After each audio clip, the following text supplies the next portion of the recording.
That's going to be fun to teach, huh? Well, welcome to this one-on-one DVD where I'm going to teach you how to play the tune Georgia on My Mind. We're going to start right out. The first two notes are an A and a C, starting here, and I'll just work my way through it. So here we go. All right, and back to...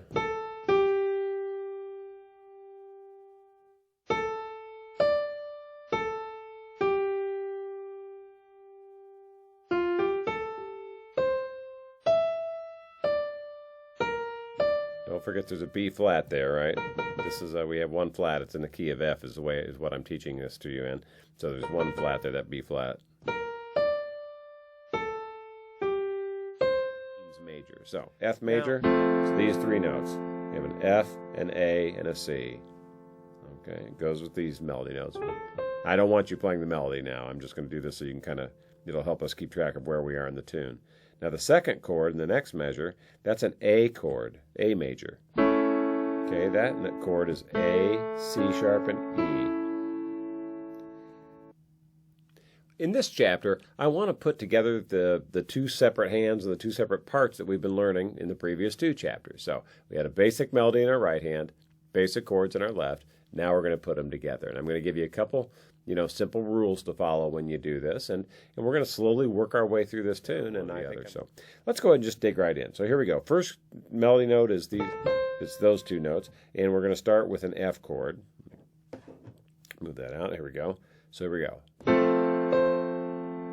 Okay, now we're going to move on to an A chord. I'm going to do this really slowly, and so if you're following along and watching my hands, there won't be any mysteries. I'm going to keep trying to tuck my fingers out of the way so you can see it. Now we're moving to the third measure, D minor.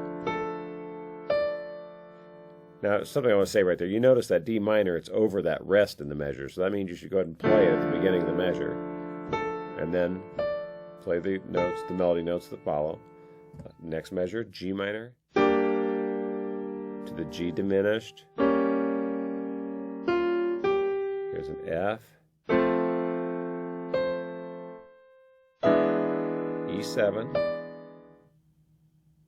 Hey, this ought to be a fun chapter. I'm going to give you some intros and some endings, which just means it's some ways to get into or out of the tune, as logical as that sounds. You could,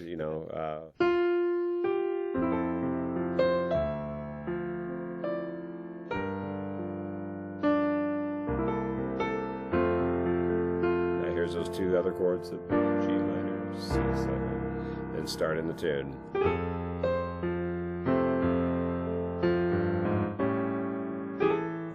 And on and on. So that. All right, well, here we are kind of at the last chapter, if you will, of this video. And, it's been kind of a long road. And for some of you, you might have gotten through this fairly quickly. But probably for the majority of you, it's been, a few weeks, if not months, to get to a point where you're really ready to get through the whole thing. And, what I hope, and I said this at the very beginning, I'll kind of, redo it, or re-say it now, is that this is really exposing you to all this great, really real world, where the rubber hits the road information that you can slowly absorb and get into your own playing at your own time. And, you can really use it to play a tune. This is such a great tune. Georgia is just a classic piano tune. And I hope I've given you enough nuggets and enough insight into it that you can really work on this becoming just another one of these tunes that you can play for the rest of your life.